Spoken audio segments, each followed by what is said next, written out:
नमस्कार, आप देख रहे हैं खबर उत्तराखंड। मैं हूं आपके साथ तन्वी। आप सभी को मकर संक्रांति की हार्दिक शुभकामनाएं। रुक करेंगे खबरों का, लेकिन उससे पहले नजर डालते हैं इस वक्त की हेडलाइंस पर। उत्तराखंड कर्मचारियों को भविष्य निधि में बड़ी राहत। अब जीपीएफ पर मिलेगा 7% ब्याज। निर्यात तैयारी सूचकांक 2024 में उत्तराखंड ने प्रथम स्थान पाया। छोटे राज्यों की श्रेणी में 52 अंक के साथ अव्वल रहा। सीएम पुष्कर सिंह धामी के दिए निर्देश और जमीन विवाद निपटाने के लिए 1 माह तक चलेगा विशेष अभियान। उत्तराखंड अधीनस्थ सेवा चयन आयोग ने एलटी विशेष शिक्षक परीक्षा की तैयारी में किया बदलाव। अब 25 जनवरी को होगी परीक्षा। उत्तराखंड में वाहनों की पार्किंग को जल्द बनेगी एसओपी। हाईकोर्ट के निर्देशों के बाद उठाया जा रहा कदम।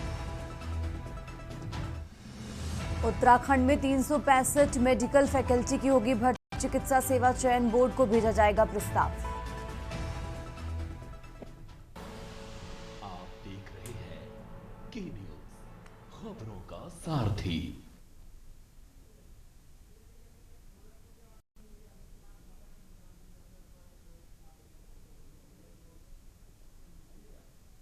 और अब आपको सीधा लिए चलते हैं गोरखपुर, जहां उत्तर प्रदेश के मुख्यमंत्री योगी आदित्यनाथ आज मकर संक्रांति पर पूजा अर्चना करते हुए नजर आ रहे हैं।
पर्व है। इस अवसर पर मैं सभी श्रद्धालुजनों को, प्रदेशवासियों को मकर संक्रांति के पावन पर्व की हार्दिक बधाई और शुभकामनाएं देता हूं।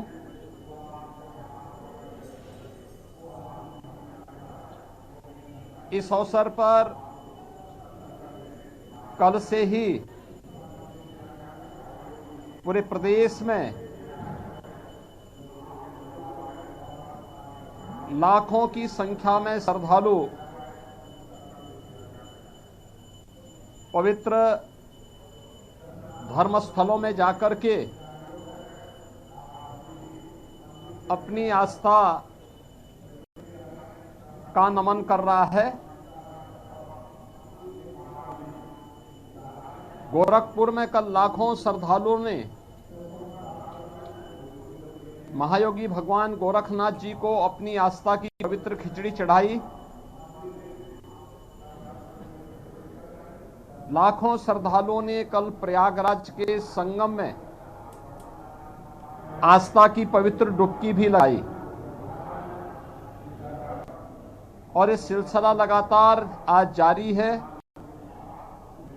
आज गोरखपुर में भगवान गोरक्षनाथ जी के प्रति आस्था व्यक्त करने के लिए लाखों की संख्या में श्रद्धालुजन पंक्ति में लग करके अपना इंतजार कर रहे हैं।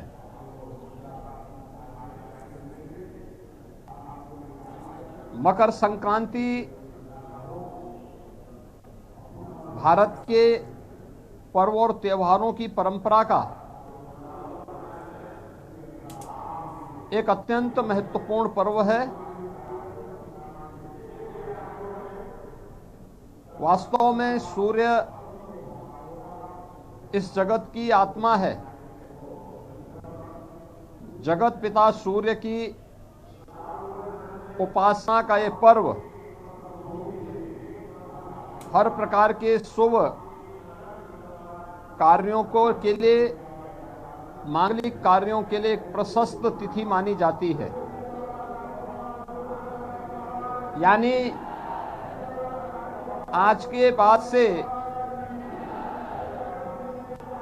सनातन धर्म की परंपरा में सभी मांगलिक कार्यक्रम प्रारंभ हो जाएंगे।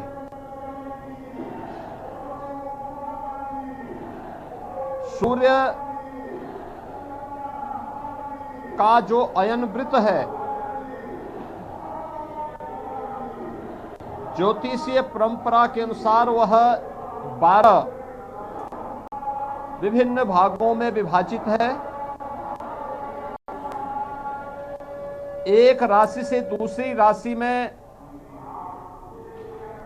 सूर्य देव का संक्रमण संक्रांति कहलाती है। और जब धनु राशि से मकर राशि में भगवान सूर्य का संक्रमण होता है तो यह संक्रमण मकर संक्रांति कहलाती है। यानी मकर राशि से अगले 6 माह तक, यानी मिथुन राशि तक सूर्य भगवान उत्तरायण रहेंगे। उत्तरायण का ये जो समय होता है यह बड़े दिन रहता है, रात्रि छोटी होती है। यानी जीवंतता के लिए सूर्य का प्रकाश कितना महत्वपूर्ण है कि भारत की ऋषि परंपरा ने इसे जीवन के लिए कितना महत्व दिया है, यह इस पर्व के माध्यम से हम अनुमान लगा सकते हैं। और यह पर्व एक ऐसा पर्व है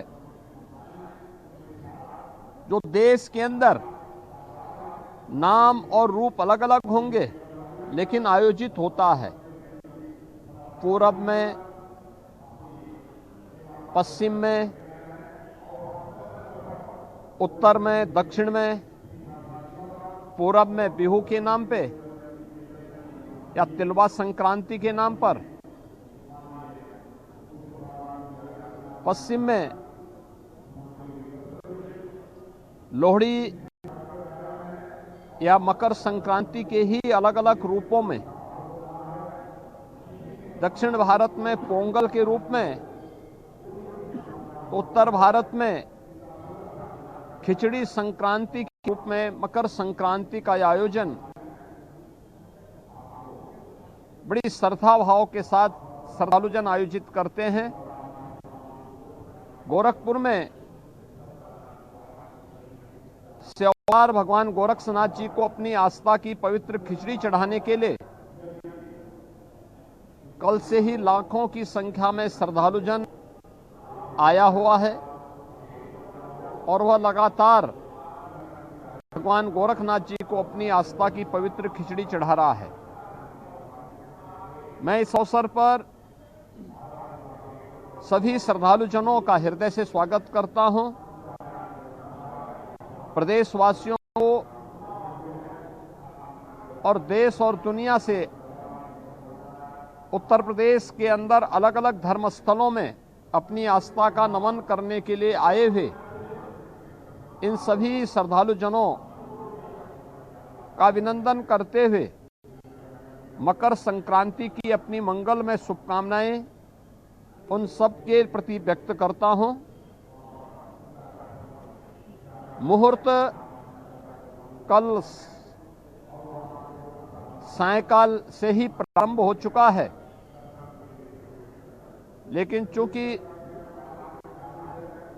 हमारे सनातन धर्म की परंपरा में मुहूर्त की शुभ लगन ये सूर्योदय के साथ प्रारंभ होता है, तो आज ब्रह्म मुहूर्त से मकर संक्रांति में खिचड़ी चढ़ाने का यह मुहूर्त प्रारंभ हो चुका है।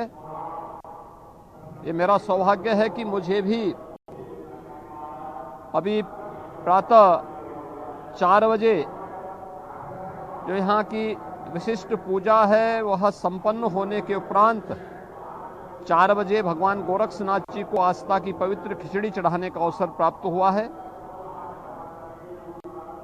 अब लाखों की संख्या में आए हुए श्रद्धालु जन भी अपनी आस्था की पवित्र खिचड़ी भगवान गोरखनाथ जी को चढ़ा रहे हैं। वहीं प्रयागराज में लाखों की संख्या में श्रद्धालु जन और कल्पवासी पूज्य संत जन प्रयागराज की धरती में उपस्थित होकर के न केवल अपनी साधना में रत हैं, अपितु संगम में भगवान बेनी माधव, भगवान प्रयागराज, माँ गंगा, माँ यमुना और माँ सरस्वती के सानिध्य में संगम में आस्था की अपनी पवित्र डुबकी लगा रहे हैं। इन सभी श्रद्धालु जनों के प्रति भी मेरी मंगलमय शुभकामनाएं हैं। धन्यवाद जी।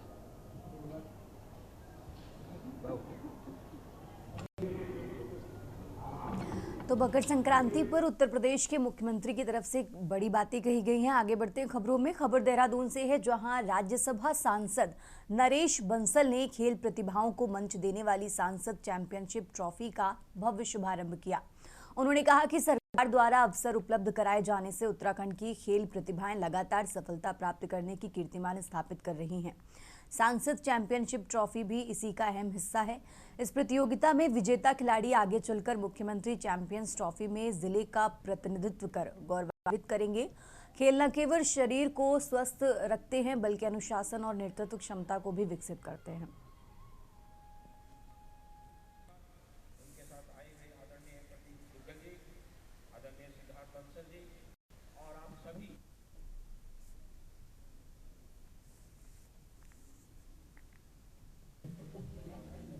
बड़ा परिवर्तन पिछले 10-12 वर्षों में आपने देखा होगा, जब से नरेंद्र मोदी जी प्रधानमंत्री बने हैं। हर क्षेत्र में विकास हो, खेलों में भी हमारे प्रतिभाएं निखर करके आए।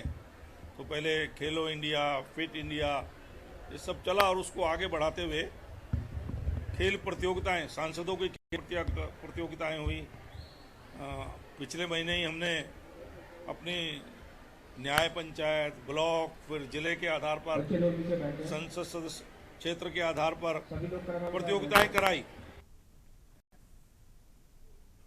और अब आगे बढ़ते हैं खबरों में। भाजपा प्रदेश प्रवक्ता कुंवर जपेंद्र सिंह ने मकर संक्रांति की शुभकामनाएं देते हुए बताया कि मुख्यमंत्री पुष्कर सिंह धामी उत्तराखंड की संस्कृति के प्रचार प्रसार करने की दिशा में कदम बढ़ा रहे हैं, जिसके कारण उत्तराखंड की संस्कृति पूरे भारतवर्ष में आकर्षण का केंद्र बनी हुई है, जो पूरे उत्तराखंड वासियों के साथ देशवासियों का मन भी मोह रही है।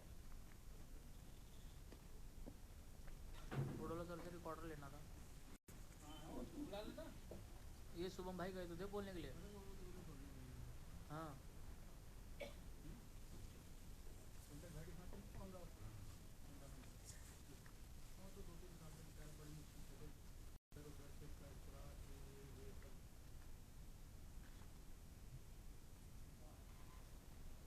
समस्त उत्तराखंड वासियों को उत्तरायणी की मकर संक्रांति की और भारतीय नव वर्ष की हार्दिक शुभकामनाएं। उत्तराखंड के अंदर युवा मुख्यमंत्री ने अपने उत्तराखंड की संस्कृति को प्रचारित प्रसारित करने की दिशा में जो कदम आगे बढ़ाए हैं, और उत्तराखंड की संस्कृति आज जो पूरे भारतवर्ष में जनता के आकर्षण का केंद्र बनी हुई है, तो राज्य सरकार की युवा मुख्यमंत्री की इस पहल को उत्तराखंड वासियों के साथ साथ संपूर्ण देशवासी भी पसंद कर रहे हैं और उत्तराखंड की संस्कृति का इसी तरह से प्रचार प्रसार होता रहे। भारतीय जनता पार्टी और युवा मुख्यमंत्री इसी संकल्प के साथ आगे बढ़ते हुए दिखाई देते हैं।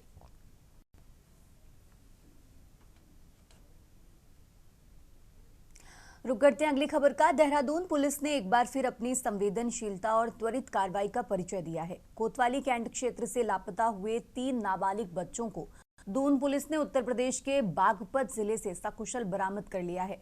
बच्चों की सुरक्षित वापसी के बाद पुलिस प्रशासन और परिजनों ने राहत की सांस ली। मिली जानकारी के अनुसार तीनों बच्चे परिजनों को बिना बताए घूमने के इरादे से हरिद्वार के लिए निकले। हरिद्वार पहुंचने के बाद वापसी या आगे जाने के दौरान बच्चे अनजाने में एक गलत बस में सवार हो गए, जो उन्हें उत्तराखंड से दूर उत्तर प्रदेश के बागपत ले गई।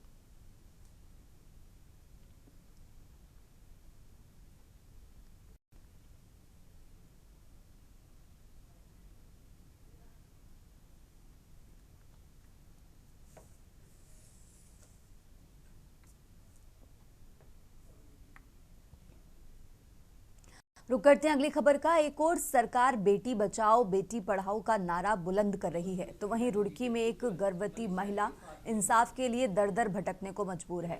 अपने गर्भ में पल रहे बच्चे को बचाने और अपने हक की लड़ाई लड़ने के लिए पीड़ित महिला अपने परिजनों के साथ प्रेस क्लब पहुंची, जहां उसने पत्रकार वार्ता कर पुलिस और सिस्टम पर गंभीर आरोप लगाए हैं। पीड़ित महिला साक्षी का कहना है कि उसके ससुराल वालों ने दहेज की मांग को लेकर उसके साथ बेरहमी से मारपीट की और गर्भपात कराने की पूरी कोशिश की। हालांकि समय रहते उसके मायके पक्ष के लोगों ने पहुंचकर उसकी जान और गर्भ में पल रहे बच्चे को बचा लिया, लेकिन इसका खामियाजा उसके परिजनों को भुगतना पड़ा।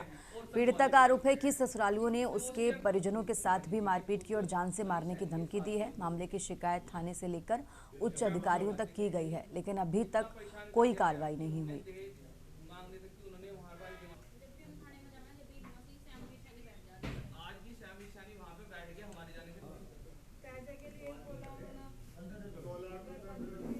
मेरी बहन की शादी हमने नंद विहार गली नंबर 2 में की थी, जो धीर सिंह सैनी जी के यहाँ पे। मेरी बहन को वहाँ पे शादी करने के बाद वो परेशान करने लगे, थोड़ा परेशान करते करते इतना हुआ कि दहेज की मांग करने लगे। इसने घर पे बताया, हमने जितना भी हुआ उनको दहेज के लिए पॉसिबल किया। गर्भपात करवाने के लिए बोल रहे थे और जब से हुआ है मतलब कि मार पिटाई की, धक्का मुक्की की थी और ज्वेलरी तक उतार ली मेरी, यहाँ तक कि जो मेरे गले मंगलसूत्र था वो भी उतरवा लिया उन्होंने वहाँ से। और फिर बाद में यहाँ तक कि ना तो मेरे साथ कोई बोल रहा था ढंग से, ना कुछ, चुपचाप अपना बात करते रहते थे और फोन पे भी ये बोल रहे थे किसी को कि इसके भाइयों को मरवा दे।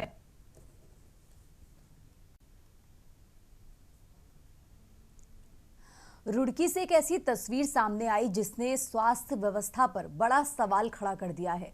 जहां मरीजों को जीवन मिलना चाहिए था, वहीं लाठी डंडों की भाषा बोली गई। निजी अस्पतालों के बीच मरीजों की छीना झपटी ने अस्पताल को अखाड़ा बना दिया। पूरी वारदात सीसीटीवी में कैद हो गई है। मरीजों के लिए मसीहा कहलाने वाले अस्पताल आज खुद कटघरे में खड़े हैं। ये कोई गैंगवार नहीं, ये किसी सड़क की लड़ाई नहीं, ये रुड़की के एक अस्पताल का मंजर है, जहां लात घूंसे, गाली गलौच और सरेआम मारपीट होती दिख रही है। सीसीटीवी फुटेज में साफ नजर आता है कि किस तरह अस्पताल में लोग एक दूसरे पर टूट पड़े, डंडे चल रहे हैं, धक्का मुक्की हो रही है और इलाज की जगह खून बह रहा है।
खबर उत्तराखंड में फिलहाल इतना ही। आप देखते रहिए के न्यूज़ इंडिया।